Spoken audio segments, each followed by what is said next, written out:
Hello বন্ধুরা, কেমন আছো তোমরা? আশা করি তোমরা অনেক ভালো আছো। তোমাদেরকে মজা দেওয়ার জন্য প্রতিদিনের মতো আজকেও নতুন একটি গল্প নিয়ে হাজির হলাম। আজকের গল্পটি খুবই মজাদার হতে চলেছে। আমি 100% গ্যারান্টি দিয়ে বলতে পারি গল্পটি শেষ পর্যন্ত শুনলে তোমাদের দাঁড়িয়ে যাবে। তাই ভিডিওটা শুরু থেকে শেষ পর্যন্ত দেখার অনুরোধ করছি। তাহলে কথা না বাড়িয়ে এবার আসল ঘটনা বলি। আমার নাম মানিক, 18 বছর বয়স। কুমিল্লা জেলার রেখিল্লা এলাকার থাকি। আমার জীবনে একজন মাত্র মানুষ, আর তিনি হচ্ছেন আমার মা। আমার বাবা বেঁচে নেই। আমার যখন 6 বছর তখন আমার বাবা মারা গেছে। শুধু আমার কথা ভেবে মা আর বিয়ে করেনি। যাই হোক, আমার মায়ের পরিচয়টা তোমাদের দেই। 39 বয়সী আমার মা একজন স্কুল শিক্ষিকা। তাও যেমন তেমন নয়, বাংলাদেশের খুব পরিচিত একটা English medium school and college স্কলাস্টিকার শিক্ষিকা আমার মা। আমার মা প্রচণ্ড স্মার্ট একজন নারী। সব কাজে সে পারদর্শী। আমিও ওই কলেজেই পড়ি। মা একসাথে বাসার ও কলেজের সকল দায়িত্ব সামলাচ্ছে সফলতার সাথে। পৃথিবীতে আমার কাছে আমার মার চেয়ে সৌন্দর্যময় নারী আর একটাও নেই। আমি কখনো মাকে বাজে নজরে দেখিনি, কিন্তু মার যতটাই প্রকাশক সৌন্দর্য তাতেই বলছি মার চেয়ে বেশি মার কেউ পাবে না। গত সপ্তাহে মার কাছে সব মিলিয়ে 4টি প্রপোজাল এসেছে বিয়ের। কিন্তু মা সবাইকে একই কথা বলে যে আমার ভালোবাসা আমাদের মা ছেলের বাইরে কেউ ভাগ পাবে না। আমি মার ভালোবাসায় পাগল, আর আমরা কেউ কাউকে ছাড়া বাঁচতেই পারি না। এমন কোনো বিষয় নেই যা আমি মাকে বলতাম না। আমি ছোট থেকেই খুব শার্প। ক্লাস 1-এ ভর্তি হবার পর আমরা মা ছেলে কর্তৃপক্ষ ছাড়া কেউ জানে না। কখনো আমরাও এমন আচরণ করি না যে কেউ বুঝবে। যদিও এটা মা আর আমি প্ল্যান করে করেছি, কারণ আমাদের খুব মজা লাগত। মাকে এখনো দেখতে 20, 22, 23 বছর বয়সী মনে হয়। মা সব সময় 3 পিচ পরে। তবে তা হাতা কাটা বা ফুল হাতা এক এক সময় এক এক রকম, তবে খুব টাইট নয়। এতেই মাকে দেখে যে কোন পুরুষ পাগল হতে বাধ্য। মা প্রতিদিন আমাকে নিজেই গাড়িতে করে কলেজে নিয়ে যায়। আমাদের একটা হোয়াইট স্কোডা গাড়ি আছে, সেটা মা নিজেই ড্রাইভ করে। মা বাসায় কাজ করার সময় কোমরে ওড়না বেঁধে কাজ করে। আমাদের ঘটনা শুরু হয় খুব সাধারণভাবে এবং পুরো প্রাকৃতিক উপায়ে এবং অ্যাক্সিডেন্টালি। একদিন আমি একটা অঙ্ক বুঝার জন্য মার রুমে ঢুকলাম। রুমে ঢুকেই আমি ও মা সামনাসামনি, ও দুজনেই অবাক হয়ে গেলাম। কারণ মা মাত্র গোসল করে বের হয়েছে আর শুধু টাওয়াল পরা ছিল। আমি কয়েক সেকেন্ড কোনো কথা বলতে পারিনি। চোখ মার উপর থেকে সরছে না, কিন্তু লজ্জা পেয়ে মার চিৎকারে আমিও একটা চিৎকার দিয়ে বেরিয়ে আসি। এসে বাহিরের দরজার পাশে দাঁড়িয়ে বলি, শরিমা, আমি একটা অঙ্ক বুঝতে এসেছিলাম, পরে বুঝে নিব। এই বলে আমি আমার রুমে গিয়ে খাটে বসতেই মার দেখা এই পলকে সৌন্দর্য চোখ থেকে সরাতে পারছি না। হঠাৎ বুকটা ধরফর করছে। চোখ পড়ল প্যান্টের দিকে। আমি ভয় পেয়ে গেলাম। দেখি প্যান্ট ফুলে ঢোল হয়ে আছে। আমার মন ভাঙচুর হয়ে যাচ্ছে মাকে এমন আবেদনময়ী রূপে দেখে। কখন যে ঘুমিয়ে গেলাম বলতেই পারি না। ঘুম ভাঙতে দেখি তখন সন্ধে হয়ে গেছে। উঠে ফ্রেশ হয়ে বের হলাম রুম থেকে। সামনে মা পড়ে গেল। ড্রয়িং রুমে বসে টিভি দেখছে আর সবজি কাটছে। আমায় দেখে হাতে ইশারায় পাশে বসতে বলল। আমি বসলাম। মা একটা হাতাকাটা ব্রাউন সালোয়ার কামিজ পরা ছিল। সুন্দর লাগছে, কিন্তু মার চেহারা দেখে মনটা ভেঙে গেল। আমার মাকে নিয়ে কি সব বাজে চিন্তা করেছি আমি, ছি। হঠাৎ মার ধাক্কায় জ্ঞান ফিরল। কি হলো বাবা? কি ভাবছিস? চুপ করে। না আম্মু, কিছু না। তোর জন্য বিরিয়ানি রান্না করেছি। আয়, খাবি চল। মা একদম স্বাভাবিক হয়ে আছে। হয়তো নিজেও লজ্জা ঢাকছে। আজ আমায় খাইয়ে দিবে মা? মা আমার দিকে এক পলক অপরূপ দৃষ্টি করে চেয়ে বলল, আয়, কাছে আয়। আমি হাত বাড়ালাম, কিন্তু মা আমাকে অবাক করে দিয়ে হাত ধরে কাছে নিয়ে তার কোলে থাইয়ে বসিয়ে দিল। আমি বুঝতে পারছি না হঠাৎ এমন কেন করল। কারণ বড় হয়েছি বলে হয়তো এতদিন এমন কোলে নেয়নি, এজন্য অবাক লাগছে। মা বলল, জানিস বাবা, তোকে নিয়ে আমার অনেক স্বপ্ন। জানি মা, আমি বড় মানুষ হয়ে দেখাবো। তুই বুঝছিস না। আমি চাই না তুই টাকা পয়সা কামানোর জন্য জীবন পানসে করিস। মানে? মানে হলো কখনো টাকার পিছনে না ছুটে খুশি থাকতে চেষ্টা করবি। টাকা এমনি আসবে। ও আচ্ছা। মা আমাকে খাইয়ে দিল। এমন মার প্রতি রাতে কি নাকি ভেবেছি আমি, ছি। ভেবেই খারাপ লাগছে। আমরা যে যার রুমে গেলাম ঘুমাতে। সারারাত নিজেকে দুষেছি আমি। 3 দিন মন খারাপ ছিল। এর মাঝে একদিন কলেজে যাওয়ার সময় মা কইল, কোনো কারণে তোর কি মন খারাপ? না মা। মা আর কিছু কইল না। পরদিন আমার ক্লাস ছিল না। মা তার কাজে চলে গিয়ে হঠাৎ ফোন করল। ওহ বাবা, গোসল করে তাড়াহুড়ায় আমার কাপড় মেলতে ভুলে গেছি। একটু নেড়ে দে প্লিজ। আচ্ছা মা। আমি মার রুমে গেলাম। গিয়ে বালতি নিয়ে ছাদে যাই। নাড়তে গিয়ে প্রথমে ছিল কামিজ, তারপর সালোয়ার। এরপরে বাকিগুলোও দেখি। দেখে আমার বুক ধরফর করতে লাগে। দেখলেই বোঝা যাচ্ছে এটা নামিদামি ব্র্যান্ডের। হাতে তুলতে হাত কাঁপছিল, আর কি সুন্দর ঘ্রাণ ওগুলো থেকে কি বলবো। আমি হতবিহ্বল হয়ে গেলাম। কারণ পৃথিবীতে 100 মিলিয়নে একজনের ভাগ্যক্রমে একই সাইজের হয়, আর তা আমার মার ভেবেই মাথা নষ্ট হয়ে গেল। পাগল হয়ে যাব মনে হয় এমন অবস্থা। আমি কোনোমতে ওগুলো একটা সাইডে নেড়ে দিলাম যেন বাহিরে কারো চোখে না পড়ে। দৌড়ে রুমে এসে পড়ি, ইচ্ছা করছিল একটাবার কাজ করি। কিন্তু এর ভয়াবহতা বিশাল বলে নিজেকে সরিয়ে নেই। এরপর ইন্টারনেটে দেখতে লাগলাম এসব নিয়ে। দেখি অসাধারণ বিষয়। স্বামী মারা গেলে ছেলেই মায়ের দায়িত্ব নিবে এবং সব খেয়াল রাখবে, তা শারীরিক মানসিক সব হতে পারে, এটা বইতে লেখা। নারী অন্য কোনো দেহের সাথে জড়াতে না চাইলে কামবাসনা পূরণ করা সন্তানের দায়িত্ব। আমি কি করব বুঝতে পারছি না। এসব ভাবতে ভাবতে ঘুমিয়ে পড়লাম। উঠলাম মার ডাকে। দেখি মা সামনে দাঁড়ানো। বসল বিছানায় ও আমার মাথায় হাত বুলিয়ে কইল, ঘুম শেষ হলো? আয় খাবি আয়। আমি উঠে গেলাম ডাইনিং রুমে। মা চা বিস্কিট এনে বলল, চল ছাদে বসি। আমরা ছাদে বসলাম। গিয়েই মা কাপড় দেখে কইল, আমি আজ ভুলেই গেছিলাম। এই রে, আমার ওই কাপড়গুলো কোথায়? আজ কি ধুয়ে দেইনি নাকি? না মা, ওইটা পিছনে আছে। এমনভাবে কইল যেন ছেলের সামনে এগুলো কোনো ব্যাপারই না। মা সব কাপড় তুলে হাতে নিল। মা কইল, গরমের ছুটিতে দিয়ে দিল। বলো কোথায় যাবে ঘুরতে? আমরা তো বাসায় সময় কাটাই না। চলো এই ছুটি বাসায় নিজেদের সময় দিই। মা অপলক তাকিয়ে আছে আমার দিকে। কি মা ভুল বলেছি? মা আমার গালে হাত বুলিয়ে কইল, কোনো ভুল বলিসনি বাবা। তুই অনেক বড় হয়ে গেছিস বাবা। Love you baby. বলেই মা আমায় বুকে জড়িয়ে ধরল। এটা অবশ্য সব সময় হয়, কিন্তু আজ ভিন্ন একটা ঘ্রাণ আসছে মার গায়ে। এটা মমতা আর কি একটা ভিন্নতা বুঝলাম না। তো পরদিন আমি টিভি দেখছি আর মা ঝাড়ু দিচ্ছে। আমি দেখলাম মা আজ ওড়না পরেইনি, আর ঝাড়ু দেওয়ার সময় একটু ঝলক দিচ্ছে। আমি জানি না কেন চেয়ে চেয়ে মাকে দেখছিলাম। হঠাৎ একবার আমিও মার দিকে তাকালাম, মাও তাকালে, চোখাচোখি হলো। আমি খুব ভয় ও লজ্জা পেয়ে গেলাম। মা না জানি কি ভাবছে। আমি আর তাকালামই না। ভয়ে ভয়ে আছি কি যেন বলবে আমাকে। এমন সময় কাজ শেষ করে এসে মা পাশে সোফায় বসল, আমার গা ঘেঁষে আমার কাঁধে হাত রেখে।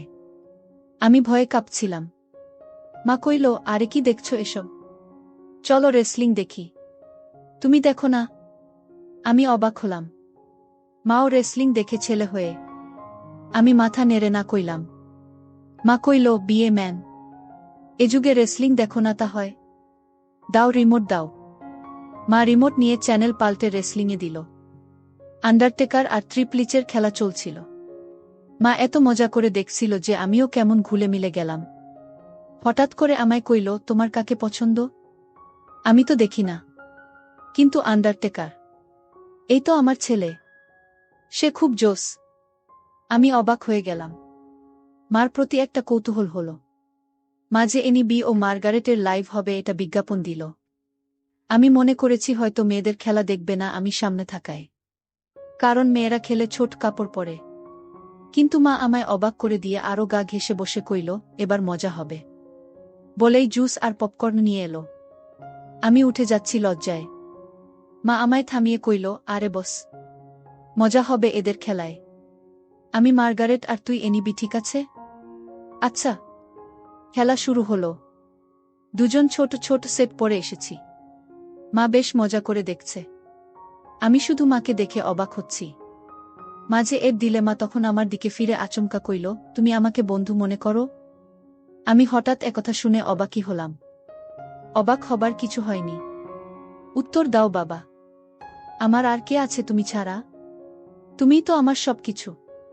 তাহলে একসাথে মায়ের সাথে ফ্রি হতে সমস্যা হচ্ছে কেন গাধা? এটা জাস্ট খেলা। আসলে ওরা ছোট কাপড় পরা, তাই মা ছেলে একসাথে এসব দেখা, এজন্য লজ্জা লাগছে। মা হাসতে হাসতে শেষ। আরে বোকা ছেলে, আমি না তোর মা? লজ্জা কিসের আমার সাথে? এগুলো অনেক আগের মূর্খ সমাজে চলত, এখন না। শোনো, আমরা মা ছেলে ছাড়া আর কেউ নেই আমাদের জীবনে। আমরা চিল করব না তো কে করবে বলো? মানে মানে আমরা একসাথে এগুলো দেখলে কিছু হয় না? আর ছোট কাপড় পরার জন্য এমন লজ্জা কেন? তুই পরিস না নাকি? পরি তো।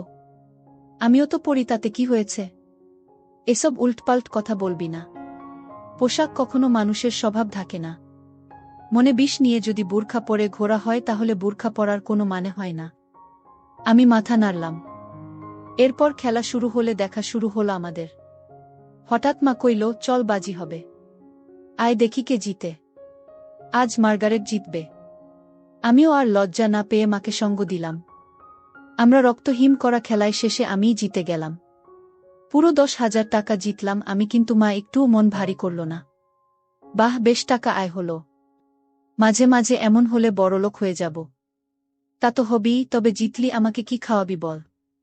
তুমি কি খেতে চাও মা? তোকে খাবো। আমাকে কিভাবে খাবে? আরে বোকা, এমনি কইলাম।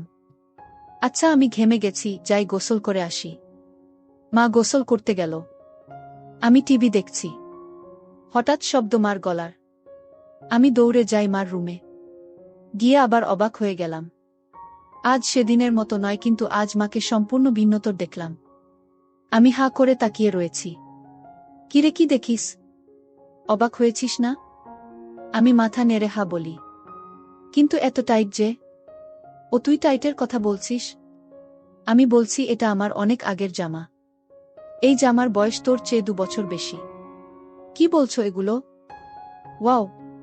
হ্যাঁ ওয়াও। সুন্দর না? নাকি খারাপ লাগছে? খারাপ লাগে তোমার ভূত। একদম পরি লাগে আমার মাকে। কিন্তু আসলেই অনেক দিন বলে টাইট হয়ে গেছে। কেমন যেন লাগছে। যদি কিছু মনে না করো, একটা কথা বলি মা? হ্যাঁ বল। তোমাকে টাইট ড্রেসেই ভালো লাগে। কেন যে সবসময় আলখাল্লা পরে থাকো বুঝি না। মডার্ন যুগের এত উপদেশ আমাকে দাও আর নিজে সেকেলে। মনেই হয় না ইংলিশ মিডিয়ামের টিচার তুমি। আমার বদমাইশ ছেলে। আয় বুকে আয়। ইদানিং তুমি চেঞ্জ হয়ে যাচ্ছ যে। খুব আদর সোহাগ করছো যে। মা আমায় ছেড়ে দিয়ে মুখটা মলিন করে বাথরুমে চলে গেল। আমিতে ভয় পেয়ে গেলাম। কি বলতে কি বলে দিলাম। একটু পরে মা আবার আলখাল্লা পরে হাতে ওই জামাটা এনে আলমারিতে রেখে ধপাস করে বন্ধ করে নিচে কিচেনে চলে গেল। আমি কি বলব বুঝতে পারছি না। আমিও পিছনে গেলাম। কইলাম, মা রাগ করেছ? সরি মা, আর এমন বলবো না। মা কথাই বলছে না। আমি পিছনে ঘুরছি, কিন্তু মা পাত্তাই দিচ্ছে না। শুধু চোখে পানি ভরে কাজ করছে। কিচেনের জিনিসে রাগ ঝাড়ছে। টেবিলে খাবার দিয়ে মা উপরে যাচ্ছে। তখনই আমি মার পায়ে পড়লাম ও কইলাম, আর কখনো এমন বলবো না মা। ক্ষমা করে দাও। কেঁদো না মা। তুমি ছাড়া আমার আর কে আছে বলো? মা কেঁদে দিয়ে আমায় জড়িয়ে ধরে কইল, আমিও তো তাই বলছি। তুই ছাড়া আমার আর কে আছে? তোকে আদর সোহাগ করব না গো, কাকে করব? তুই তো আমার সব রে পাগল। সরি, আর হবে না মা। আমি সবসময় তোকে ভালোবাসি বোকা। আর এমন বলিস না। আমাকে প্লিজ একা করে দিস না তোর বাবার মতো। না মা, আমি তোমার সব কথা শুনবো ও মেনে চলব। আমারও সব কথা মানতে হবে তাহলে? মা মুচকি হেসে চোখ মুছে কইল, তাহলে ওই ড্রেস পরে এসো আর আমাকে খাইয়ে দাও। মার মুখে উজ্জ্বল হাসি। মা রুমে গিয়ে 2 মিনিটে চলে এলো ওই ড্রেস পরে। আমি কইলাম, তোমায় একদম ক্লাস 10-এর মেয়ে মনে হয় মা। যে কোনো কাপড়ে বোঝাই যায় না তোমার বয়স 38। মা মুচকি হেসে আমায় নিয়ে বসে খাওয়াল। তারপর আমরা যে যার মতে রুমে গিয়ে ঘুমালাম। এভাবে মা আর আমি আর কিছু না করে ছুটি শেষ করলাম। ছুটির পরে আমাদের কলেজে একটা সাংস্কৃতিক অনুষ্ঠান হয়। সবাই নাম দেয়। আমিও নাম দিই গানে। আমরা পারফর্ম করি, অনেকেই অনেক রকম করে। মেয়েরাও পারফর্ম করে ড্যান্সে। হঠাৎ একটা ড্যান্স চালু হয়। দেখলাম কয়েকজন মধ্যবয়সী নারী ঘোমটা দিয়ে স্টেজে উঠল। এরপর গান চালু হতেই ঘোমটা খুললে আমি আকাশ থেকে পড়লাম। মা লিডিং ড্যান্সার আর মারাত্মক লাগছে তাকে। মা একটা হলুদ শাড়ি পরেছে যা মারাঠি স্টাইলে বাঁধা ও নাভি বরাবর। এতেই সবার হৃদ স্পন্দন বাড়িয়ে দিল। সবাই হুররে বলে অনুষ্ঠান শেষ করল। আমার মা এত সুন্দর নাচে তা জানতাম না। ছেলেরা সবাই তো বলছেই, সাথে মেয়েরাও বলছে ম্যাম খুব স্মার্ট। আমার খুব গর্ব হলো এটা শুনে। আমরা বাসায় গিয়ে আমি মার সাথে কথা বলছি না। মাতা দেখে কইল, কি হয়েছে আমার প্রাণ ভোমরার? ইস, আবার প্রাণ ভোমরা বলছে। কখনো তো বলনি নাচতে পারো। আমাকে তো কখনো নাচ করে দেখাওনি। মা আমার কাছে সোফায় বসে গা ঘেঁষে কইল, এই যে মশাই, আপনাকে সারপ্রাইজ দিতেই বলিনি আগে। এখন আপনিও তো অবাক হলেন, তাই না? আপনার জন্য এত কিছু করলাম, আর আপনি যদি মন খারাপ করে থাকেন তাহলে হয়। সরি। আচ্ছা, ঠিক আছে। তুমি এত সুন্দর নাচতে পারো আমি জানতামই না, আর কি ড্রেস পরেছ তুমি ওখানে, আমি অবাক। কখনো তো এমন খোলামেলা পোশাকে দেখিনি। খোলামেলা কই? এত মারাঠি স্টাইল আর খোলামেলা কি বলছো? আমাকে কি খুব খারাপ লাগছিল? নাউজুবিল্লাহ। তোমাকে আর খারাপ লাগবে? তা অসম্ভব। পৃথিবীর সবচেয়ে সুন্দর নারী আমার মা, আর তাকে খারাপ লাগবে? তোমায় মারাত্মক লেগেছে মা। মা আমার গাল ধরে কইল, থ্যাংক ইউ। মা, একটা কথা বলি? হ্যাঁ বল। আমাকেও একদিন নেচে দেখাবে প্লিজ মা? তুই আমার নাচ দেখবি? ভালো লেগেছে? খুব। আমি ভাবতেও পারিনি এত সুন্দর নাচো তুমি। আজ সবাই তোমার প্রশংসা করছিল। প্লিজ মা, দেখাবে বলো না? অবশ্যই দেখাবো বাবা। আমার পৃথিবী তুই, আর তোকে খুশি করতে সব করতে পারবো। বল, কি ডান্স দেখবি? যেই কস্টিউম আছে তার বিচারেই যা ইচ্ছা তোমার। আচ্ছা তুই বস, আমি আসছি। বলে মা গেল রুমে। একটু পরে এসে আমায় পুরো চমকে দিল। মা একটা শাড়ি পরেছে, যা ট্রান্সপারেন্ট মেরুন রঙের। ফলে সব উদীয়মান তা দেখে আমি সোফা থেকে দাঁড়িয়ে যাই। মা আমায় এমন উঠতে দেখে কইল, এখন আমি তোর টিচার নই বোকা। দাঁড়াচ্ছিস কেন? আমি কেন বলে দিলাম, তোমায় আজকে সত্যি অসাধারণ লাগছে মা। বলার পর খেয়াল হলো আমি কি কইলাম। জিভ কেটে কইলাম, ওফ সরি মা। আমার ভুল হয়ে গেছে, আর বলবো না এমন পচা কথা। মা আর চোখে একটা চাহনি দিয়ে কইল, আমি কি হই তোর বলতো? আমার মা। তাহলে এমন কেন করছিস? মা নাকি তার সন্তানের কাছে সবচেয়ে সুন্দর হয়। তুইও তো বললি। তো প্রশংসা করতে এত দ্বিধা কিসের? ওই যে ভাষাটা বিব্রত তাই। চুপ করতো, কোনো বিব্রত নয়। এদেশীয় ভীত সংস্কৃতি তোর ভিতরে কিভাবে এলো বুঝলাম না। এটা কোনো বাজে শব্দ নয়। যাকে যা লাগে তাই বলা উচিত, বুঝেছিস? চাইলে আরও কিছু বলতে পারিস। আমি ভ্যাবলা হয়ে কইলাম, হ্যাঁ। কিন্তু মাকে এসব জাতীয় কথা বলা কি ঠিক? মা আমায় হাত ধরে সোফায় বসে কইল, দেখ বাবা, আমি তোর মা। আমায় তুই যা খুশি বলতে পারিস। ভালো লাগলেও বলবি, খারাপ লাগলেও বলবি, তাতে কোনো সমস্যা নেই। এখন তুই যদি আসলে আমায় মা বলে আপন নাই বা ভাবিস, তাহলে আর আমার কি করার? স্বামীকে হারিয়ে একমাত্র সন্তানের সঙ্গ কপালে না জুটলে তো আর কিছু করার নেই। আমি বুঝলাম মা মনে মনে কষ্ট পাচ্ছে, আর প্রশংসা করায় মা আমায় বাধা দেয়নি। পশ্চিমা দেশের মতো মা আমায় স্বাধীনতা দিচ্ছে, ভালো তো এমনিতেই বাসে মা। তাই মার মন ভালো করতে কইলাম, okay my dear loving mother, let's show me your best move. মা হেসে দিয়ে আমায় ধন্যবাদ দিয়ে কইল, লাভ ইউ মাই ডিয়ার। তোর জন্যই বেঁচে আছি আমি। আমায় তুই বুঝিস বলেই আমি পরিণত মা। বল, কোনো গানে নাচব? কাটা লাগা গানে। মা চোখ বড় করে কইল, নুটি বয়। আমি হেরে যাওয়ার মতো মাথা নিচু করলাম। মা আমার থুতনি ধরে তুলে চোখে লাস্যময় হাসি এনে কইল, আমার ছেলে বলবে আর আমি মা হয়ে তা করব না, এটা হতে পারে না। বলেই মা কাটা লাগা গান বাজিয়ে পৃথিবীর সকল সৌন্দর্য নিজের উপর এনে নাচতে লাগল। সে কি মুভ ও স্টাইলে নাচল, কি বলবো। মনে হচ্ছিল যেন আমার গার্লফ্রেন্ড হলেও এমন ভঙ্গিতে নাচত না। পুরোপুরি বোল্ড লাগছে মাকে। আমি দাঁড়িয়ে হাততালি দিলাম ও মাকে গিয়ে সালাম করলাম। মা অবাক হয়ে গিয়ে কইল, কি ব্যাপার? সালাম কেন? কারণ তুমি আমায় এত ভালোবাসো, আমায় এত বিশ্বাস করো তাই। এমন সাজে আমি কখনো ভাবিনি তোমায় দেখব। তাও আবার আমার অন্যায় আবদার রেখে এই বোল্ড সং ড্যান্স করলে। তোমার কি খারাপ লেগেছে মা? মা কইল, এজন্যই তোকে এত বেশি ভালোবাসি রে বাবা। তুই খুব মাসুম আর হনেস্ট আর খুবই কিউট। শোন তাহলে। তুই আমার একমাত্র সন্তান আর একমাত্র সঙ্গী, যাকে নিয়েই আমার জীবন মরণ সব। তোর কাছে খারাপ লাগার কিছু নেই। আমি তোকে ভালোবাসি রে বাবা। আর এমন কেমন বলিস? এটা একদম স্বাভাবিক। আমি চুপ করে রইলাম। মা কয়েক সেকেন্ড আমার দিক তাকিয়ে থেকে কইল, আচ্ছা এখন গোসল করে আসি। মা চলে গেল। আমি আর পিছন দেখার কেমন মনোবল পাচ্ছি না। তবে 10 মিনিট পর হঠাৎ মা ডাক দিল। আমি মার রুমে যেতেই আবারও সেই মুহূর্ত সামনে করলাম। মাকে এরূপে দেখে বুক ধকধক করছে। আমি কিছু বলতে পারছি না, কিন্তু মা আমায় দেখে মোটেও বিচলিত নয়। একটু কড়া কণ্ঠে কইল, বস বিছানায়। আমি কি করব বুঝতে পারছি না। মা এবার আরও একটু কড়া হয়ে কইল, বসতে কইলাম না। আমি চট করে বসলাম। মা আরেকটা তোয়ালে দিয়ে চুল মুছে তাতে বেঁধে এসে আমার পাশে বসল। আমি নিচের দিকে মুখ করে আছি। আমার দিক তাকা। আমি তাকালে মা কইল, আমি তোর কি?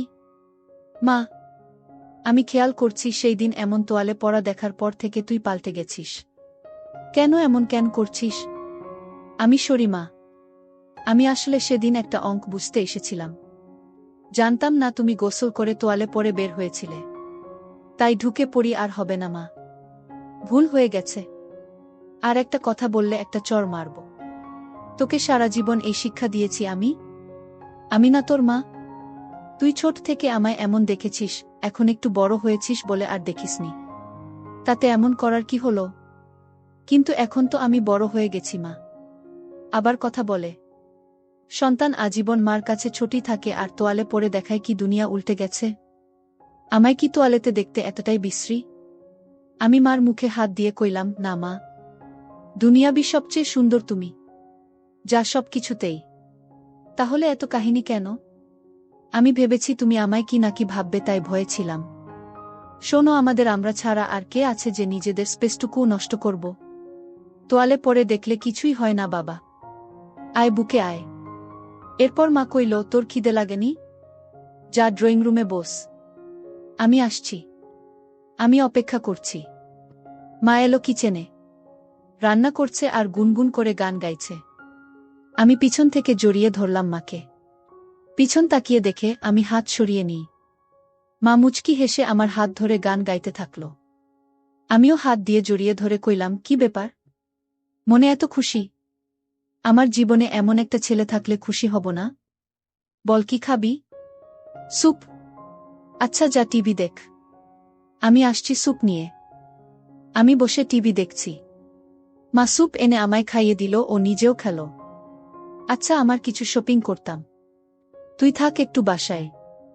আমি চলে আসব তাড়াতাড়ি। মা শপিং করতে চলে গেল। এলো অনেকগুলো ব্যাগ নিয়ে। সব নিয়ে সোজা রুমে রেখে এলো। কি কিনলে? এমনি কিছু জিনিস। মা এড়িয়ে গেল। বুঝলাম হয়তো নিজের কাপড় কিনেছে, তা তো আর ছেলেকে দেখানো যায় না। যাই হোক, পরদিন কলেজে যাওয়ার জন্য গাড়িতে বসে আছি মার জন্য। মা গেট লাগিয়ে যখন গাড়িতে এলো তখন আমি আকাশ থেকে পড়লাম। মা একটা হলুদ ট্রান্সপারেন্ট শাড়ি পরেছে ম্যাচিং ব্লাউজের সাথে। মনে হলো আমি আকাশ থেকে পড়লাম মাকে এমন রূপে দেখে। মা আমার চেয়ে থাকা দেখে কইল, কি হলো, এমন তাকিয়ে আছিস কেন? তুমি অনেক পাল্টে গেছো মা। মুচকি হেসে কইল, এটা কি তোর খারাপ লাগছে? আরে না না, আমার কাছে উল্টো ভালো লাগছে। মা চোখ কুঁচকে কইল, ভালোটা আবার কেন?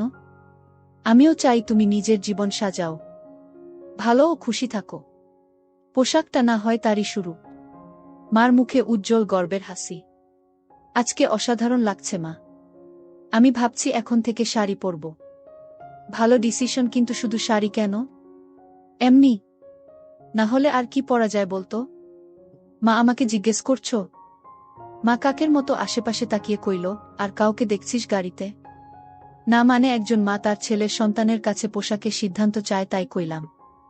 বাংলাদেশে এটা স্বাভাবিক নয় যে আমার কাছে সবকিছু তুই, তাই আমার কমেন্ট তুই করবি।